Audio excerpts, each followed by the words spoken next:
الحمد للہ رب العالمین والصلاة والسلام علی سید الانبیاء والمرسلین قال اللہ تعالی وتبارک فی القرآن المجید والفرقان الحمید بسم اللہ الرحمن الرحیم یا ایہا الذین آمنوا توبوا الی اللہ توبۃ نصوحا صدق اللہ مولانا العظیم وصدق رسولہ النبی الکریم الرؤوف الرحیم اللہم نور قلوبنا بالقرآن وزین اخلاقنا بالقرآن وادخلنا الجنة بالقرآن ونجنا من النار بالقرآن قال اللہ تعالی وتبارک فی شان حبیبہ مخبرا وآمرا ان اللہ وملائکتہ یصلون علی النبی یا ایہا الذین آمنوا صلوا علیہ وسلموا تسلیما الصلاۃ والسلام علیک یا رسول اللہ وعلی آلک واصحابک یا محبوب رب العالمین ز مہجوری برآمد جان عالم تراحم یا نبی اللہ تراحم نا آخر رحمت للعالمین ز محرومہ چرا فارغ نشینی بروں آور سرز برد یمانی کہ روئے تست صبح زندگانی قدیم طائف نالین پاکن شراک از رشتہ جاں ہائے ماکن چے باشد گر کنی سوئم نگاہے ہمیشہ گر نہ باشد گاہے گاہے نگاہے یا رسول اللہ نگاہے نگاہے یا حبیب اللہ نگاہے صد ہزاراں جبریل اندر بشر بحر حق سوئے غریباں یک نظر یا رسول اللہ انظر حالنا یا حبیب اللہ اسمع قالنا اننی فی بحر غم مغرق خذ یدی ساحل لنا اشکا لنا یا صاحب الجمال و یا سید البشر من وجهک المنیر لقد نور القمر لا يمكن الثناء كما كان حقه بعد از خدا بزرگ توئی قصہ مختصر۔ تمام حمد و ثنا تعریف و توصیف اللہ جل مجدہ الکریم کی ذات پاک کے لیے جو خالق کائنات بھی ہے اور مالک شش جہات بھی۔ اللہ جل وعلا کی حمد و ثنا کے بعد حضور نبی اکرم شفیع امم رسول محتشم نبی مکرم اللہ کے پیارے امت کے سہارے رب کے محبوب دانائے غیور مالک رقاب امم فخر عرب و عجم والی کون و مقام سیاہ لا مقام سید انس و جان سرور لالا رخاں نیر تاباں سرنشین مہوشاں ماہ خوباں شہنشاہ حسینہ تتمہ دوراں سر خیل زہرہ جمالاں جلوہ صبح ازل نور ذات لم یزل باعث تکوین عالم فخر آدم و بنی آدم نیر بطحا رازدار ما اوہا شاہد ما طغا صاحب علم نشرہ معصوم آمنہ احمد مجتبیٰ حضرت محمد مصطفیٰ صلی اللہ علیہ وسلم کے حضور ناز میں اپنی عقیدتوں ارادتوں اور محبتوں کا خراج پیش کرنے کے بعد انتہائی واجب الاحترام ذوی الاحتشام ذی وقار محترم معزز سامعین خواتین و حضرات السلام علیکم ورحمۃ اللہ وبرکاتہ۔ اللہ تعالیٰ نے تین طرح کی مخلوقیں پیدا فرمائی ہیں۔ ایک مخلوق ایسی جس کو عقل و شعور کی دولت عطا کی گئی لیکن شہوات نہیں دی گئی۔ دوسری مخلوق جس کو شہوات دی گئی لیکن چراغ عقل و شعور سے بہرہ نہیں کیا گیا۔ تیسری مخلوق ایسی ہے جس کو عقل بھی دی گئی ہے اور شہوات کی آزمائش میں بھی جکڑا گیا ہے۔ جس مخلوق کو عقل و شعور عطا کیے گئے، شہوات نہیں دی گئیں، وہ فرشتے ہیں۔ جس مخلوق کو شہوات دی گئیں اور عقل و شعور کی دولت سے مالا مال نہیں کیا گیا، وہ چوپائے ہیں، بہائم ہیں، حشرات الارض ہیں، پرندے ہیں۔ اور جس مخلوق کو عقل و شعور کی دولت بھی دی گئی اور شہوات کی آزمائش میں بھی ڈالا گیا، وہ حضرت انسان ہے۔ عقل و شعور کا چراغ بھی دیا گیا اور اس کو آزمائش کی بھٹی میں بھی ڈال دیا گیا۔ اس کی فطرت میں نور بھی رکھ دیا گیا اور برائی کی طرف رجحان بھی اس کی فطرت کے اندر موجود ہے۔ اگر یہ نیکی کرتا ہے تو اپنے رب کا فرمان بردار بندہ بنتا ہے اور اللہ اس پہ راضی ہوتا ہے، اور اگر گناہ کرتا ہے تو گناہ اللہ کے قہر و غضب کا سبب ہے۔ چونکہ اس کی فطرت کے اندر گناہ کرنا بھی ہے، تو پھر کیسے ممکن ہے کہ اس سے گناہ سرزد نہ ہو؟ تو اگر کوئی گناہ کر بیٹھتا ہے، اس کو ایک خوبصورت راستہ دیا گیا کہ اس نے جو بھی کیا ہے ہو گیا اس سے، اب اپنے دستے دعا کو اٹھائے اور اپنے مالک کے حضور حاضر ہو جائے، عرض کرے مالک، نادانی اور جہالت کی وجہ سے مجھ سے یہ گناہ سرزد ہو گیا، میں تیری بارگاہ میں حاضر ہوں۔ اللہ تعالیٰ پھر یہ نہیں دیکھتا کہ اس کے گناہ کتنے ہیں، یہ دیکھتا ہے کہ یہ آیا ہے میری چوکھٹ پہ، اور اللہ تعالیٰ اس کے پچھلے سارے گناہوں کو معاف فرما دیتا ہے۔ جو صغیرہ گناہ ہیں وہ تو ساتھ ساتھ مٹتے رہتے ہیں۔ ہم نماز پڑھتے ہیں، وضو کرتے ہیں، نیک اعمال کرتے ہیں تو صغیرہ گناہ مٹ جاتے ہیں۔ بلکہ ایک روایت میں آتا ہے جب کوئی شخص گناہ کرتا ہے تو فرشتہ اس گناہ کو لکھتا ہے، حتیٰ کہ 5 گناہ وہ کر لیتا ہے تو فرشتہ 5 گناہ لکھ لیتا ہے، پھر وہ نیکی کرتا ہے تو جو نیکی والا فرشتہ ہے وہ گناہ لکھنے والے فرشتے کو کہتا ہے آؤ سودا کر لیں۔ وہ کہتا ہے کیا سودا؟ تو وہ کہتا ہے کہ جب کوئی ایک نیکی کرے تو 10 نیکیاں میں نے لکھنی ہیں، میں 10 نہیں لکھتا 5 لکھتا ہوں، تو 5 گناہ مٹا دے۔ تو وہ برائیاں لکھنے والا فرشتہ 5 گناہ مٹا دیتا ہے اور یہ 5 نیکیاں لکھ دیتا ہے، اور اللہ تعالیٰ مومن کا معاملہ یوں ہی صاف فرماتا رہتا ہے۔ کتنی کرم نوازی ہے اپنے بندے پہ اس کی، اگر اس کے در پہ آئے اپنی جھولی پھیلائے، اس کے گناہ جتنے مرضی زیادہ ہوں، جس طرح کہ ایک شخص حضور کی خدمت میں حاضر ہوا تو اس نے کہا میں بہت بڑا گناہ گار ہوں، تو حضور فرمایا تیرے گناہ سمندر کی جھاگ سے بھی زیادہ ہیں؟ اس نے کہا ہاں زیادہ ہیں۔ کہا زمین و آسمان سے بھی زیادہ ہے؟ کہا ہاں زیادہ ہیں۔ پھر حضور نے فرمایا کیا تیرے گناہ اللہ کی رحمت سے بھی زیادہ ہیں؟ اس نے کہا نہیں۔ تو اس کو مجدہ رحمت دیا گیا، تو اس کے حضور اگر کوئی جھولی پھیلاتا ہوا آ جائے تو اس جھولی کو خالی نہیں رکھا جاتا، مالک کے در پہ آنے والا اس کی رحمتوں کا حقدار ٹھہرتا ہے۔ ارشاد فرمایا یا ایھا الذین آمنوا توبوا الی اللہ توبۃ نصوحا، اے ایمان والو اللہ کے حضور توبہ کرو۔ کون سی توبہ؟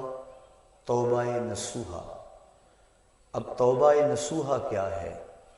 مفسرین کے اس پر 22-23 اقوال موجود ہیں، لیکن حضرت معاذ بن جبل رضی اللہ تعالی عنہ حضور رسالت مآب صلی اللہ علیہ وآلہ وسلم سے روایت کرتے ہیں کہ آقا کریم کی خدمت میں ایک شخص حاضر ہوا، اس نے عرض کی مت توبۃ النصوح، حضور توبۃ النصوح کیا ہے؟ تو آقا کریم علیہ السلام نے ارشاد فرمایا ان یندم العبد علی الذنب الذی اصاب فیعتذر الی اللہ تعالی ثم لا یعود الیہ کما لا یعود اللبن الی الدرع۔ فرمایا کہ توبہ نصوح یہ ہے کہ انسان جب گناہ کر بیٹھے تو اللہ کے حضور اس کی معذرت پیش کرے اور دوبارہ گناہ کی طرف اس کے لیے پلٹنا اتنا ہی مشکل ہو جس طرح کے تھنوں سے نکلا ہوا دودھ واپس کرنا مشکل ہوتا ہے۔ تو اگر کسی شخص کی یہ کیفیت ہو جائے تو وہ توبۃ النصوح کے مقام پہ فائز المرام ہے۔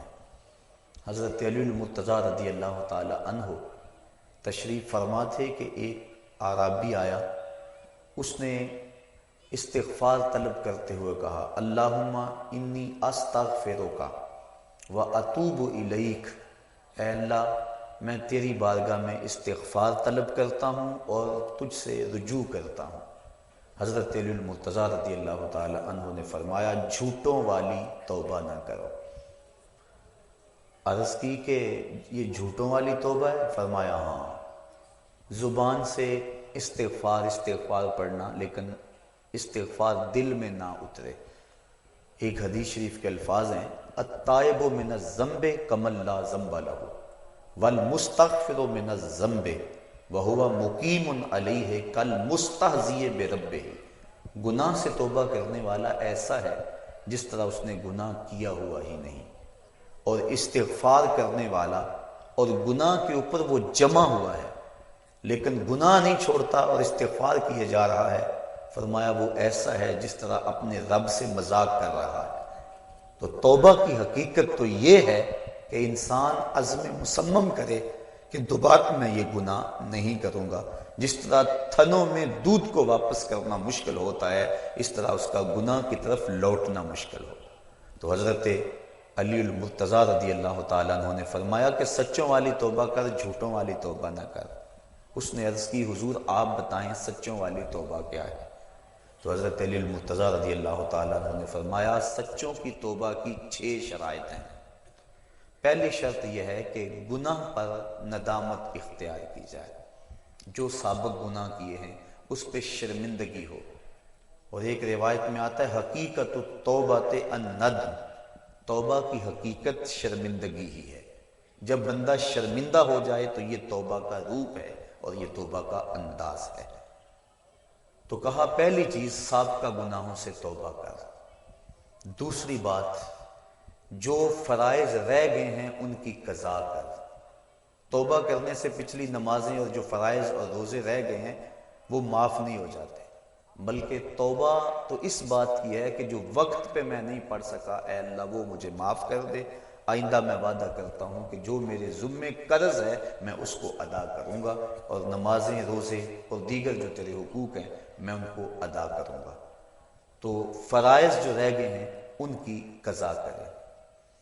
تیسری شرط کسی کا قرض دینا ہو تو اس کو ادا کرے۔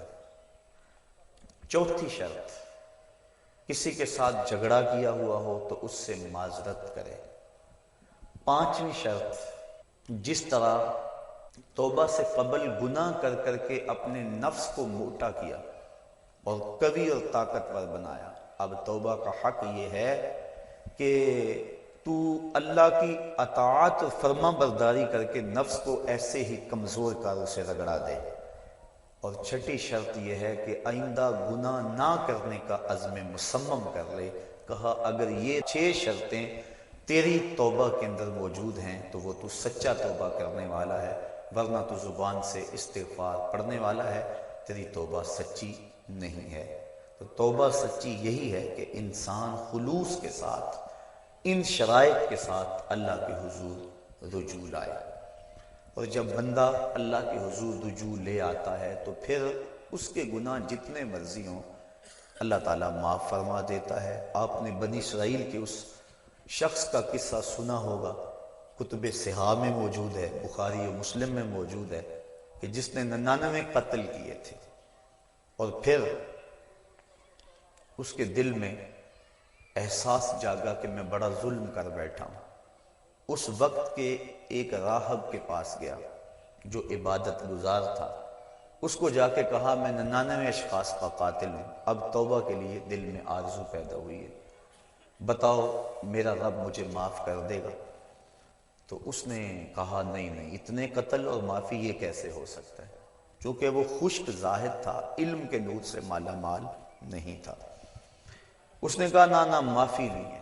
اس نے کہا جب معافی نہیں ہے تو پھر 99 کیا اور 100 کیا؟ اس نے اس کو بھی قتل کر دیا، اور حدیث میں آتا ہے 100 کی تعداد پوری ہو گئی، لیکن دل میں جو امنگ پیدا ہوئی تھی، تڑپ تھی، وہ بدستور موجود تھی، وہ اس کو چین سے نہیں بیٹھنے دے رہی تھی۔ پھر کسی کے پاس گیا، مجھے بتاؤ میں توبہ کرنا چاہتا ہوں، کوئی راستہ بتاؤ۔ کسی نے کہا فلاں بستی میں اللہ کے کچھ بندے رہتے ہیں، تو جا ان کے پاس چلا جا اور ان کے ساتھ مل کے عبادت کر، اللہ تیرے گناہوں کو معاف فرما دے گا۔ جہاں اللہ والے ہوں وہاں اللہ کی رحمتیں برستی ہیں، اور اہل اللہ کے قریب جا کے توبہ کریں تو توبہ جلد قبول ہوتی ہے۔ ایک بزرگ فرماتے ہیں کہ میں جا رہا تھا بازار میں تو ایک شرابی نالی میں گرا ہوا تھا، مجھے ترس آیا، میں نے شفاف پانی منگوایا اور اس کو نالی سے اٹھوا کر اس کا منہ دھویا۔ انسان ہے اور یہ گندی نالی کے اندر گرا ہوا ہے اور گندا پانی اس کے منہ سے لگ لگ کے گزر رہا ہے، مجھے ترس آیا اس پر، میں نے اس کا منہ دھو دیا۔ پھر میں چلا گیا۔ تہجد کے وقت جب میں مسجد میں گیا تو کیا دیکھتا ہوں کہ وہ شرابی مصلی پہ کھڑا ہے۔ میں نے کہا مالک یہ شرابی اور میں اس کو مصلی پہ دیکھ رہا ہوں؟ کہا میرے بندے تو نے اس کا منہ دھو دیا تھا، میں نے اس کا دل دھو دیا۔ تو اللہ کے حضور جب بندے اس کے بندوں کی وساطت سے آتے ہیں تو پھر کرم اور دوبالا ہو جاتا ہے۔ تو توبہ میں اہل اللہ کی صحبت کی بڑی اہمیت ہے۔ تو وہ بندہ جس نے 99 اشخاص کا قتل کیا تھا، وہ اللہ والوں کی بستی کی سمت چل پڑا۔ ابھی کچھ فاصلہ طے ہوا تھا کہ موت کا وقت مقرر ہے، موت آ گئی۔ جنت کے فرشتے بھی آ گئے، جہنم والے فرشتے بھی آ گئے، دونوں کا تقاضا تھا کہ یہ ہمارا ہے۔ جنتیوں کی دلیل یہ تھی کہ توبہ کرنے جا رہا ہے، جہنمی کہتے تھے کہ ابھی پہنچا نہیں ہے، ابھی اس نے توبہ کی نہیں ہے، ابھی تو محض ارادہ اور عزم ہے، 100 اشخاص کا قاتل ہے، ہم ان بدبودار ٹاٹوں میں لپیٹ کر اس کی روح کو سجین میں لے جائیں گے۔ جب دونوں فرشتوں کا باہمی تکرار ہوا تو اللہ تعالیٰ نے ایک تیسرے فرشتے کو بطور فیصل ان میں بھیجا اور فرمایا کہ یہ جو فیصلہ کرے اسے قبول کر لینا۔ تو اس نے فیصلہ کیا کہ زمین کو ماپ لو، اگر آگے زیادہ ہوئی تو پھر اس کو جہنم والے لے جائیں، اور اگر پیچھے زیادہ ہے، زیادہ فاصلہ کر آیا ہے اور اللہ والوں کی بستی کے زیادہ قریب ہے تو پھر جنت والے فرشتے لے جائیں۔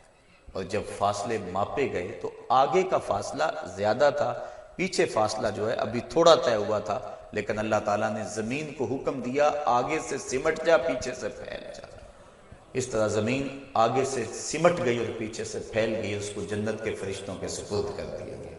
اور ایک روایت کے لفظ ہیں کہ جب وہ گرا، موت آئی، روح قبض ہونے لگی تو گرا، تو اس کو اتنا اشتیاق تھا اللہ والوں کی بستی کے قریب پہنچ کا، اللہ والوں کے پاس جا کر توبہ کرنے کا، کہ وہ مرتے مرتے بھی اپنے آپ کو گھسیٹ کے آگے کرتا رہا، اور وہ ایک بالشت اپنے سینے سے اپنے آپ کو گھسیٹ کے اس نے آگے کیا، اور جب اس کا فاصلہ ماپا گیا تو وہی ایک بالشت تھی جو اللہ والوں کی بستی کے زیادہ قریب تھا۔ تو اللہ تعالیٰ جل شانہ نے اس کی مغفرت فرما دی۔ تو اس کے حضور کتنا بڑا گناہ گار کیوں نہ ہو، وہ بخش دیتا ہے۔ کہتا ہے کون ہے جو میرے علاوہ گناہوں کو بخشے گا؟ وَمَن يَغْفِرُ الذُّنُوبَ إِلَّا اللَّهُ، کہا اللہ کے علاوہ کون ہے جو بخشے گا؟ کوئی ہے بھی تو نہیں نا جس کی چوکھٹ پہ جائیں۔ ایک بوڑھا حج کو جا رہا تھا، ایک نوجوان نے کہا مجھے بھی ساتھ لے چلو، اس نے کہا آ جاؤ، لیکن جب عرفات میں پہنچے بوڑھے نے آواز لگائی لبیک اللہم لبیک، آگے سے آواز آئی لا لبیک، تیری کوئی حاضری قبول نہیں۔ تو وہ پھر بھی آواز لگا رہا ہے لبیک اللہم لبیک۔ جوان نے کہا بابا جی سنا نہیں کیا جواب مل رہا ہے؟ کہا آج سے نہیں سن رہا، 70 سال سے سن رہا، 70 سال ہو گئے آتے، میں کہتا ہوں لبیک، جواب آتا ہے لا لبیک۔ تو کہا بابا 70 سال ہو گئے یہ آواز سنتے اور پھر بھی آتے ہو؟ کہا جوان اس در پہ نہ ہوں تو بتاؤ کس در پہ جاؤں؟ اگر نہ آؤں گا تو کہاں جاؤں گا؟ اور تو کوئی چوکھٹ ہے ہی نہیں، یہی تو در ہے۔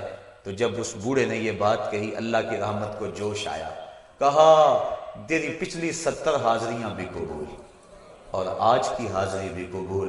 تو جو بندہ اس کے حضور حاضر ہوتا ہے اللہ رحمتوں سے اس کو ڈھانپ لیتا ہے۔ کہا کون ہے جو اس کے علاوہ گناہوں کو بخشے گا؟ جب بندہ اللہ کے حضور اپنی معذرت لے کر آتا ہے، حدیث شریف میں آتا ہے اللہ تعالیٰ ارشاد فرماتا ہے میرے بندے کو یقین ہے کہ میرے علاوہ اس کی کوئی اور مغفرت کرنے والا نہیں۔ اللہ اکبر، آؤ تو صحیح، ہم تو مائل بکرم ہیں کوئی سائل ہی نہیں، راہ دکھلائیں کسے کوئی راہ ربے منزل ہی نہیں۔ کوئی آئے تو صحیح، کوئی ہاتھ پھیلائے تو صحیح، اس کے حضور آواز لگائے تو صحیح، وہ تو چاہتا ہے۔ حدیث شریف میں آتا ہے فرمایا کہ بندہ سفر پہ جا رہا ہے اور بے آب و گیا صحرا میں، اس کے اونٹ پر ہی اس کا توشہ ہے اور اس کا پانی اونٹ پر ہی ہے۔ راستے میں ایک شجر سایہ دار ملا اور وہ بندہ اونٹ کو وہاں کھڑا کر کے باندھ کے خود سستانے کے لیے دوپہر کاٹنے کے لیے لیٹ گیا۔ اچانک اس کی آنکھ کھلی تو کیا دیکھتا ہے؟ اونٹ موجود نہیں ہے۔ صحراؤں میں اگر اونٹ گم گیا اور تو کہیں پانی ملے گا نہیں تو سیدھی سادھی موت ہے۔ وہ دائیں بائیں ڈھونڈتا ہے، تلاش کرتا ہے، لیکن اونٹ نظر نہیں آتا۔ وہ دوبارہ اس کے تنے سے ٹیک لگا کے بیٹھ جاتا ہے موت کے انتظار میں، کہ اسی اثناء میں اس کی آنکھ لگ جاتی ہے۔ پھر آنکھ کھلتی ہے تو کیا دیکھتا ہے کہ اونٹ ماں ساز و سامان کے سامنے کھڑا ہے۔ پھر بتائیے وہ بندہ کتنا خوش ہوتا ہے، اور خوشی میں کہتا ہے اللہم انتا عبدی وانا ربک، اے اللہ میں تیرا رب اور تو میرا بندہ۔ کہنا تو اس کو یہ چاہیے تھا کہ اے اللہ میں تیرا بندہ اور تو میرا رب، لیکن اس کو خوشی اتنی ہوئی۔ وہ کیا کسی نے کہا تھا کہ کسی کے آنے سے ایسے ہوش اڑے ساقی کے، شراب سیخ پہ ڈالی اور بوتل میں کباب، الٹ گیا نا، خوشی اتنی ہو گئی۔ ہم اتنے خوش ہوئے کہ پریشان نظر آئے، تو ایسی حالت بھی ہو جاتی ہے بعض اوقات۔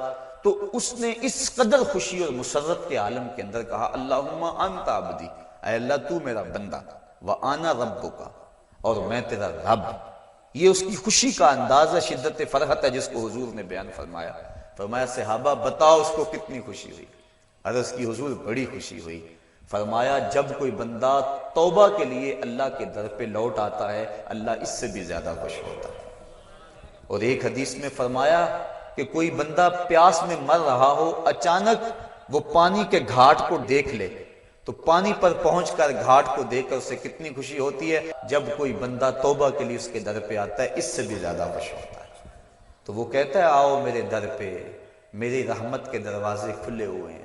بندہ دھکے سے جہنم میں چھلانگے لگاتا پھرتا ہے، لیکن وہ کہتا ہے نہیں نہیں، آؤ ایک مرتبہ تم بخشش مانگ لو، میں تمہارے سارے گناہوں کو معاف کر دوں گا۔ اللہ اکبر، اللہ اکبر۔ اب جو گناہ سے توبہ ہے اس کے بھی کئی درجے ہیں۔ کچھ لوگ تو ایسے ہوتے ہیں کہ جب ان کا راز فاش ہو جاتا ہے تو شرمندے ہو کے توبہ کرتے ہیں۔ بجلی چوری کرتا پکڑا گیا، اب کہتا ہے یا اللہ میری توبہ، یہ توبہ نہیں ہے، یہ اپنی شرمندگی پر ایک اظہار ہے بس، یہ توبہ نہیں ہے۔ اور حضرت ذوالنون مصری فرماتے ہیں کہ کچھ لوگ آخرت میں گناہ کی جو سزا ہے اس سے بچنے کے لیے توبہ کرتے ہیں، یہ توبہ بھی محمود ہے، لیکن فرمایا جو خواص ہیں وہ اللہ سے حیا کی وجہ سے توبہ کرتے ہیں۔ اور ایک روایت میں آتا ہے کہ حضور تشریف فرما تھے، ایک حبشی آیا، اس نے عرض کی حضور میں بڑے گناہ کرتا رہا ہوں، کیا میرا اللہ مجھے معاف کر دے گا؟ فرمایا ہاں توبہ کرو اللہ معاف کر دے گا۔ وہ چلا گیا، تھوڑی دیر کے بعد پھر آ گیا اور پھر عرض کرنے لگا حضور جو میں گناہ کرتا رہا ہوں کیا میرا اللہ اسے دیکھتا تھا؟ فرمایا ہاں اللہ دیکھتا تھا۔ اس نے چیخ ماری اور مر گیا۔ تو حیا کی وجہ سے انسان توبہ کرے، یہ توبہ کا ایک اعلیٰ مرتبہ اور اعلیٰ مقام ہے۔ جب انسان گناہ کرتا ہے تو حدیث شریف میں آتا ہے کہ 4 گواہیاں پیدا ہو جاتی ہیں۔ جب کوئی بھی گناہ کرتا ہے تو 4 اس کے گواہ بن جاتے ہیں۔ ایک تو زمین، جس زمین پہ وہ گناہ کرتا ہے، یومئذ تحدث اخبارہا، اللہ قرآن مجید میں ارشاد فرماتا ہے کل قیامت کے دن زمین خبریں بیان کرے گی، زمین ساری کہانی سامنے رکھ دے گی۔ اللہ اکبر، یوم تبل السرائر فما لہ من قوت ولا ناصر، اس دن سارے راز کھول دیے جائیں گے، ہر شے تشت ازبام ہو جائے گی۔ ایک تو زمین گواہ بن جاتی ہے، دوسرا وہ فرشتے جو لکھنے والے ہیں، کرامن کاتبین یعلمون ما تفعلون، جو تم کرتے ہو معزز فرشتے اس کو لکھ لیتے ہیں، ان کی بھی گواہی بن جاتی ہے۔ تیسرا وَإِذَا الصُّحُفُ نُشِرَتْ، وہ صحیفے جن کے اوپر اعمال لکھے جاتے ہیں وہ ہمارے گناہوں کے گواہ بن جاتے ہیں۔ اور چوتھا اللہ اکبر، اعضائے بدنی، الیوم نختم علی افواہہم وتکلمنا ایدیہم، کہا اس دن منہ پر مہریں لگا دی جائیں گی، ہاتھ بولیں گے، انسان کے اعضائے بدنی بولیں گے۔ تو یہ چوتھے گواہ انسان کے اپنے بدن کے اعضاء۔ تو جب گناہ کیا تو چار گواہ بن گئے، زمین، اعضائے بدنیاں، فرشتے، اور وہ صحیفے جن صحائف کے اندر گناہ لکھا گیا ہے۔ لیکن جب بندہ توبہ کرتا ہے، حدیث میں آتا ہے اذا تاب العبد انسى اللہ الحفظۃ ذنوبہ وانسى ذلك جوارحہ ومعالمہ من الارض حتی یلقى اللہ ولیس علیہ شاہد من اللہ بذنب، اور اگر توبہ کر لیتا ہے تو پھر اعضاء بھی بھول جاتے ہیں، فرشتے بھی بھول جاتے ہیں، نامہ اعمال بھی بھول جاتا ہے، حتیٰ کہ اللہ کے حضور اس کے گناہ کی گواہی دینے والا کوئی بھی موجود نہیں ہوتا۔ بعض صوفیاء اور بزرگوں نے کہا ہے کہ توبہ کی قبولیت یہ ہے کہ انسان اپنے گناہوں کو خود بھی بھول جائے، اور بعض نے کہا کہ نہیں، ان کو یاد رکھے، چونکہ یاد رکھنا اس کو توبہ کا تکرار دیتا رہے گا۔ ایک بزرگ سے کسی نے پوچھا کہ گناہ کیا ہے اور توبہ کیا ہے؟ وہ کہنے لگے ایک گناہ کیا تھا، 70 سال ہو گئے اس کی توبہ کر رہا۔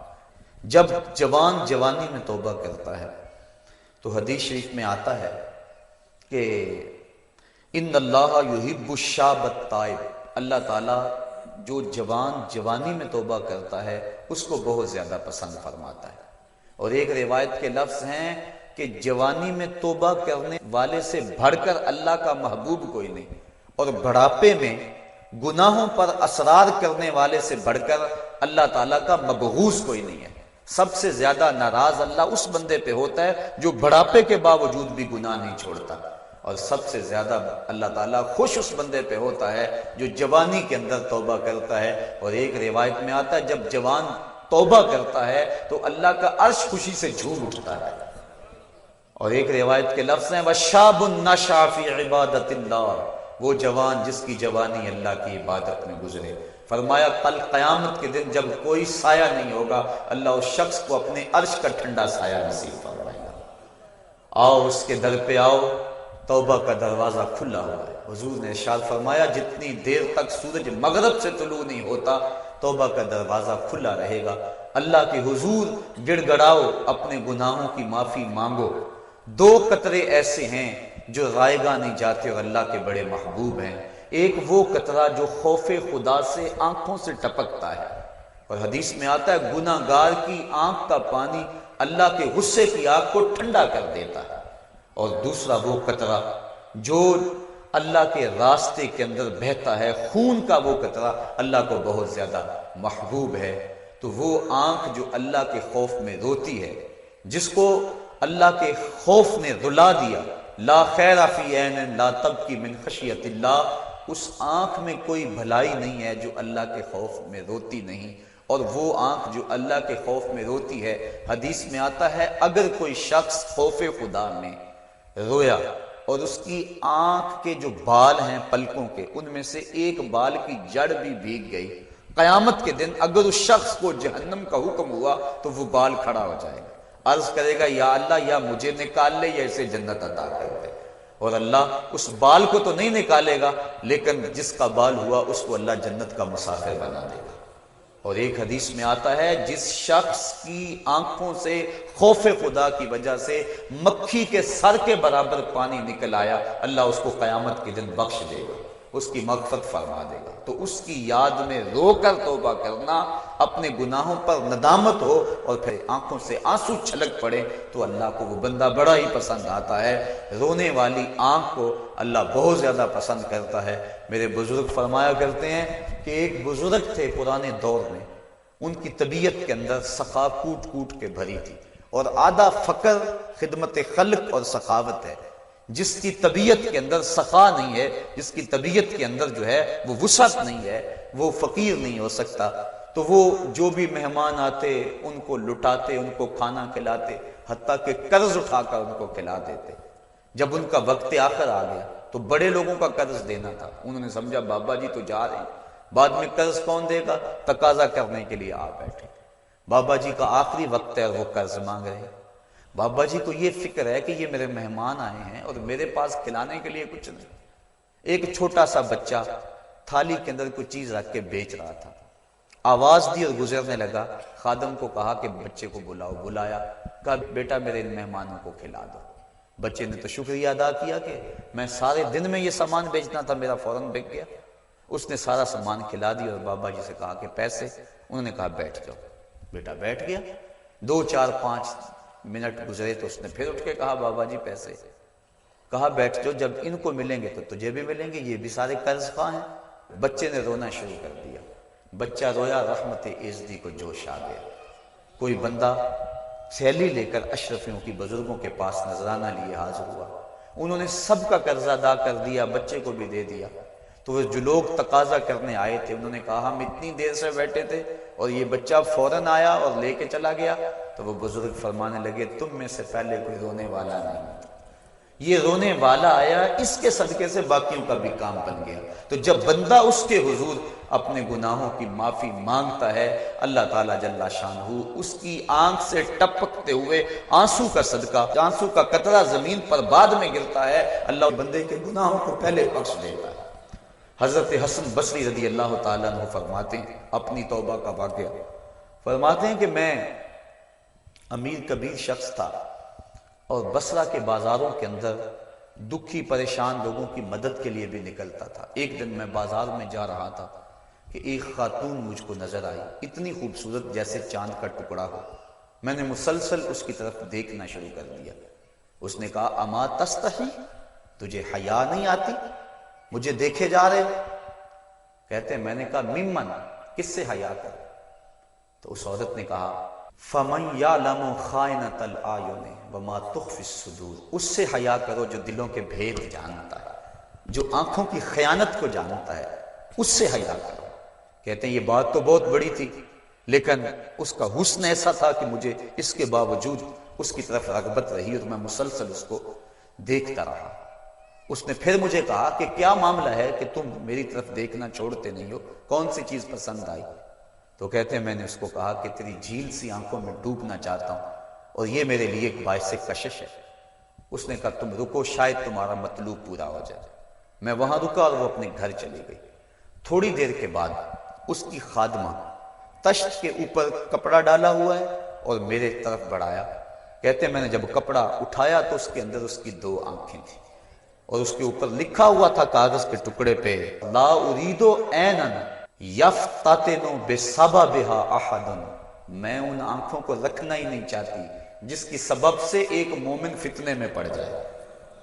کہتے ہیں کہ میں نے اپنی داڑھی کو پکڑا اور زاروں کے تار رونے لگا۔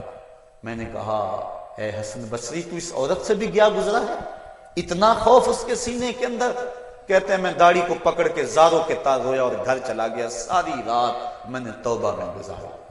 جب صبح کا سپیدہ طلوع ہوا میرے دل میں خیال آیا جس نے اپنی آنکھیں وار دی اس سے بھی تو معذرت کر رہا ہوں، اللہ سے تو معافی مانگی۔ کہتے ہیں کہ میں صبح اٹھا اور جب اس عورت کے گھر کے دروازے کے قریب پہنچا تو اس کا جنازہ نکل رہا تھا۔ میں پھر بڑا پریشان ہوا، واپس آیا، سارا دن مشکل میں گزارا۔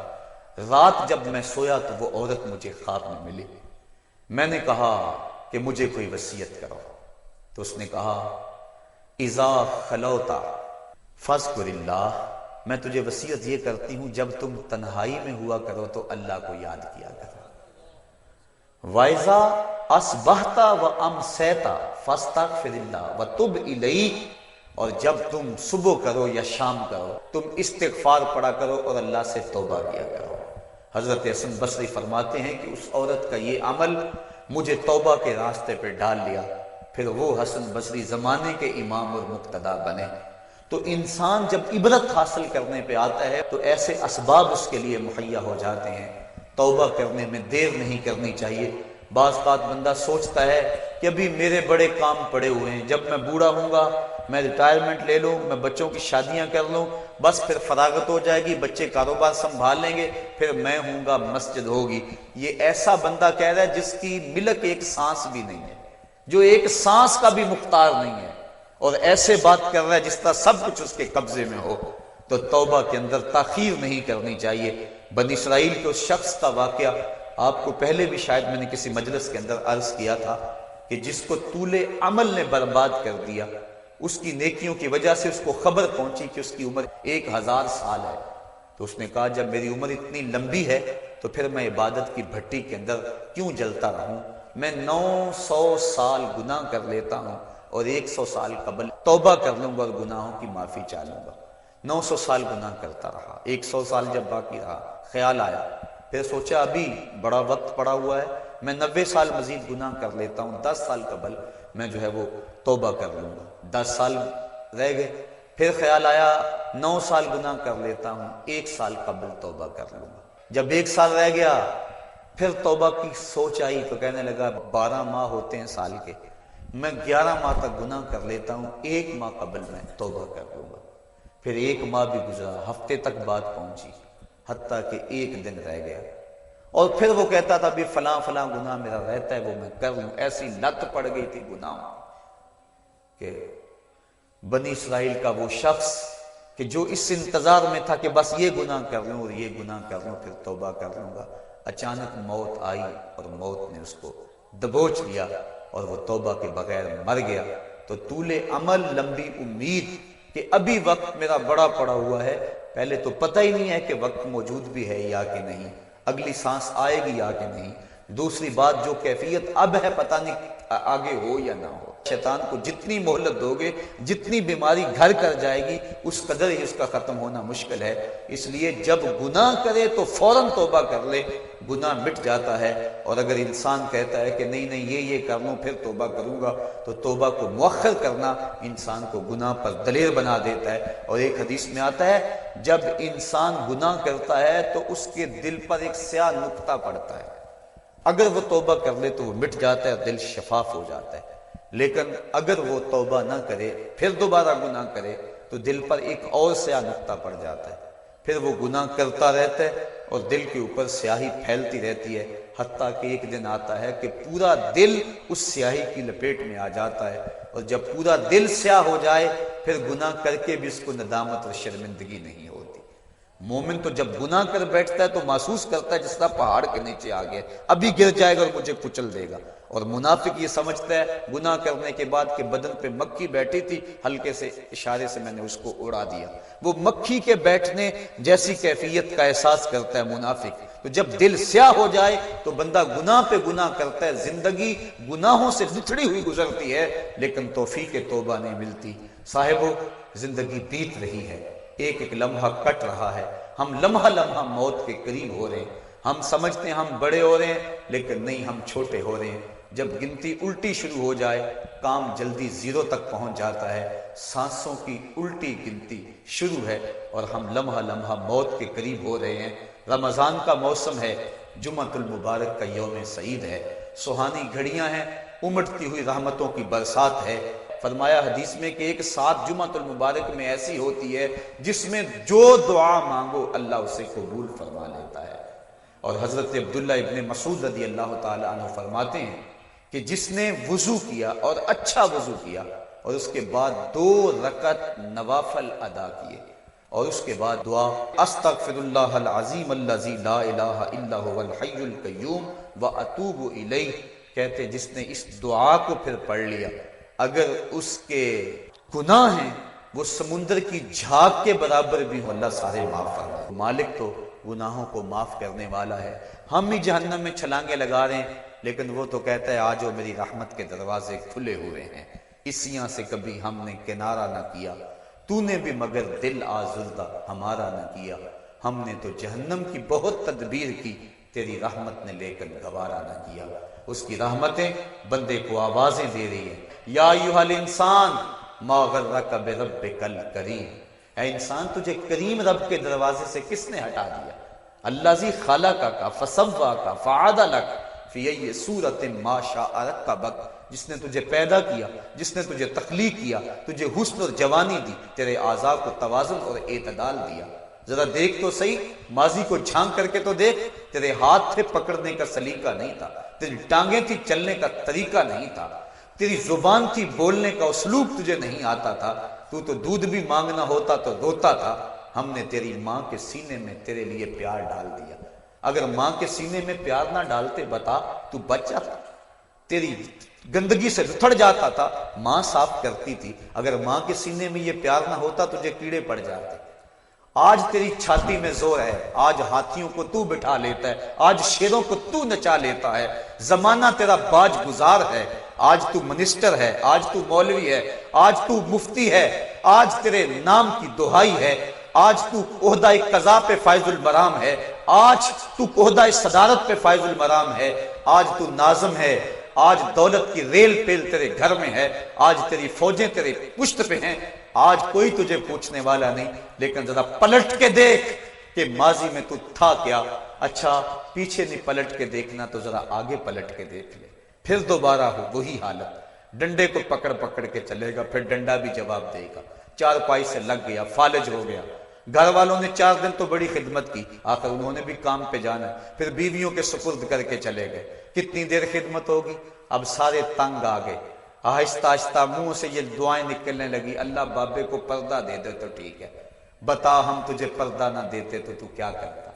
ہم نے زندگی دی، یہ بھی ہمارا احسان، اب تو اس حالت میں ہے کہ تیرا دھڑ مارا گیا، چارپائی پہ لگ گیا، بولو براز اوپر، مصیبت بن گئی، گھر والے بھی تنگ، تجھے اندر سے نکال کر برآمدے میں رکھ دیا کہ بابا کھانستا ہے، بچے ڈسٹرب ہوتے ہیں، جراثیم پھیلتے ہیں، اب تجھے باہر رکھ دیا گیا، تو اپنے آپ سے تنگ آ گیا۔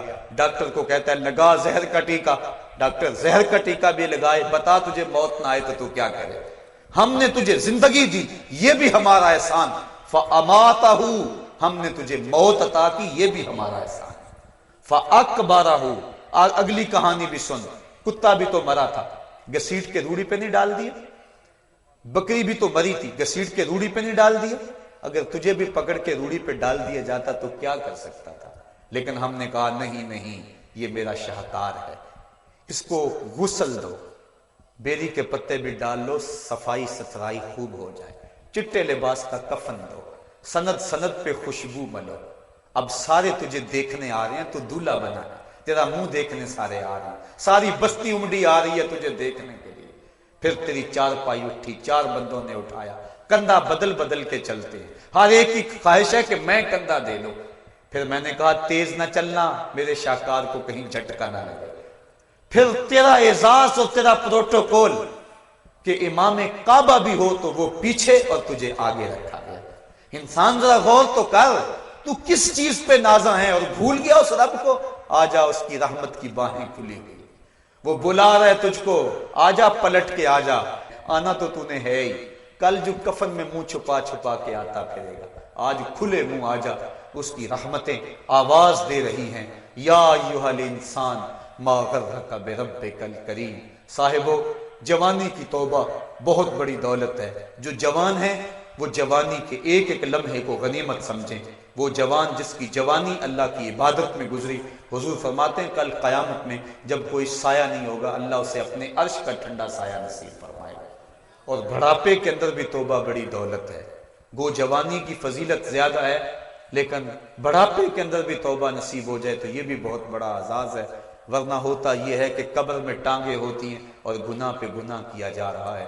وہ کیا کہا تھا میاں محمد بخش عارف کھڑی رومی کشمیر نے کہ ہڈیاں کمبن گوڈے کھڑکن تے اڑ گیا لک تیرا، اجے بھی بدیوں باز نہ آیا، جیو مرد دلیرا۔ ہے انسان کدھر بھٹک رہا ہے، مالک تجھے آوازیں دے رہا ہے۔ کبھی بھاگے ہوئے کو بھی یوں آوازیں دی جاتی ہیں،